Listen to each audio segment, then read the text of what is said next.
മാതാവിനെ വീട്ടിനുള്ളിലാക്കി മദ്യലഹരിയിലായിരുന്ന മകൻ വീടിന് തീവച്ചു.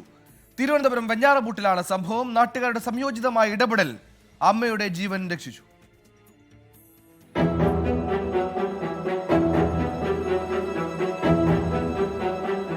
വെഞ്ഞാറമൂട് മാണിക്കൽ സ്വദേശി ചെമ്പൻ വിനു എന്ന് വിളിപ്പേരുള്ള ബിനുവാണ് മദ്യലഹരിയിൽ സ്വന്തം അമ്മയെ പൂട്ടിയിട്ട് വീടിന് തീവച്ചത്.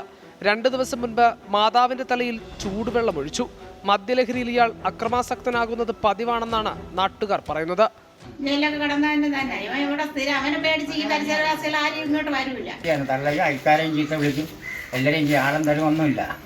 എല്ലാവരെയും ചീത്ത വിളിക്കും. കാരണം ഉണ്ടെങ്കിൽ വിളിക്കും.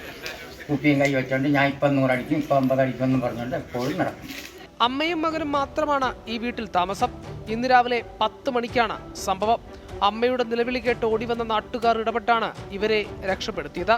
ഒറ്റനില വീട്ടിലെ ടൈൽസും സാധന സാമഗ്രികളും കത്തി നശിച്ചു. പോലീസും ഫയർഫോഴ്സും സംഭവ സ്ഥലത്തെത്തിയിരുന്നു. മദ്യപിച്ചെത്തിയാൽ പരിസരവാസികൾക്കും ശല്യമാണ് ബിനു. സമീപ വീടുകളിലെ ബൾബുകളും ജനലുകളും അടിച്ചു തകർക്കും. അയൽ വീട്ടുകാരെ അസഭ്യം പറയും. ഇയാൾക്കെതിരെ പോലീസ് സ്റ്റേഷനിൽ നാട്ടുകാർ നേരത്തെ തന്നെ പരാതി നൽകിയിട്ടുണ്ട്. മുൻപ് ജയിലിലും കിടന്നിരുന്നു.